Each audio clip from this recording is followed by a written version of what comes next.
जमींदार और उसकी कटार। सेठ गिरधारी लाल कालीवन गांव का जमींदार था। उसके पास ढेर सारे खेत थे जिन पर काम करने के लिए उसने बहुत से मजदूरों को बहाल कर रखा था।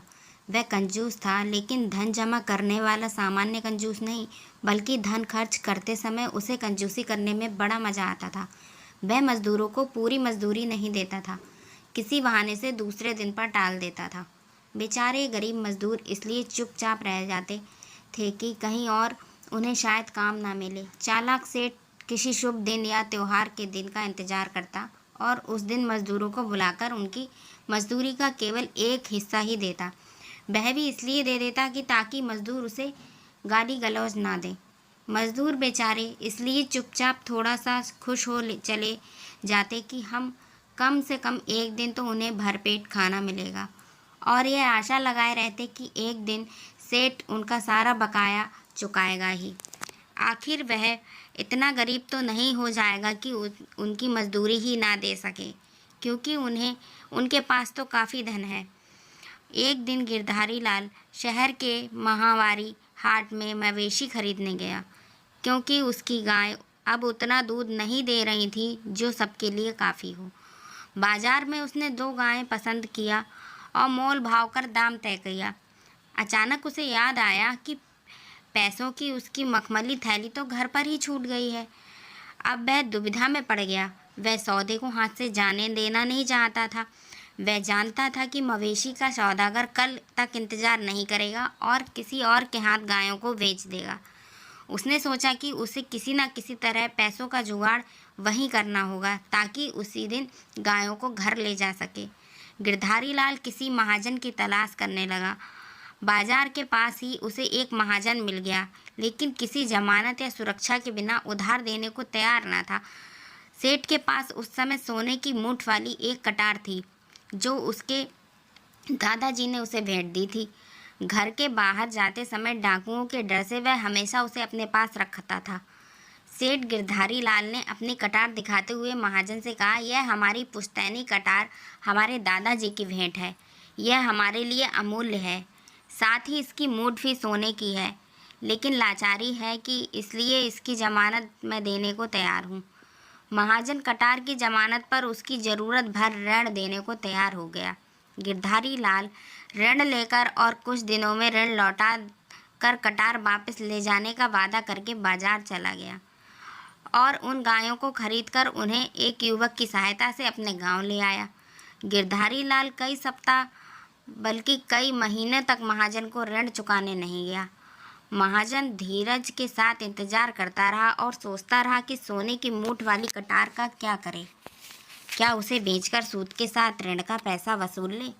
लेकिन महाजन से कटार कौन लेगा? उल्टा कोई देख लेगा तो जितने लोग उतनी तरह की बातें बनाएंगे और उसकी प्रतिष्ठा धूल में मिल जाएगी।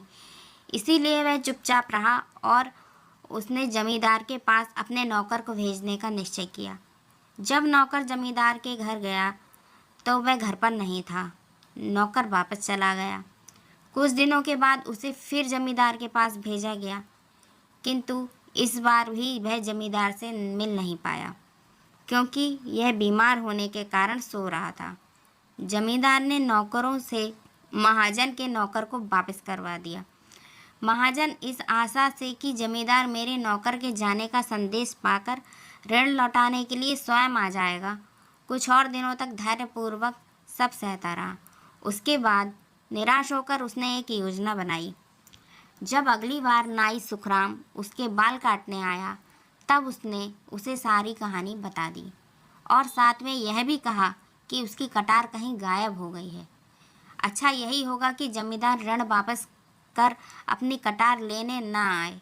महाजन जानता था कि नाई खबर फैलाने में माहिर होते हैं और उसके द्वारा शीघ्र ही यह खबर सब तक पहुंच जाएगी कि जमींदार ने ऋण अभी तक नहीं चुकाया है और महाजन को जमानत में दी हुई उसकी सोने की मूठ वाली कटार गायब हो गई है।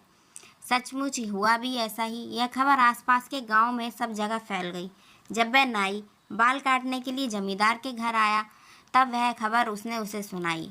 गिरधारी लाल को अब तक इस बात पर शर्म महसूस नहीं हुई थी कि उसने महाजन का ऋण नहीं चुकाया, क्योंकि इस रहस्य को उसके अलावा कोई नहीं जानता था। इसलिए उसने अपनी प्रतिष्ठा बचाने के लिए निश्चय किया कि वह महाजन के पास जाकर यह कहेगा, पैसे वापस लेने हैं तो मेरी कटार लौटा दो। यद्यपि उसे पूरा विश्वास था कि उसे एक पैसा भी खर्च नहीं करना पड़ेगा, क्योंकि कटार खो जाने के कारण महाजन उसे लौटा नहीं सकेगा। फिर भी वह महाजन के पास काफ़ी पैसे लेकर गया।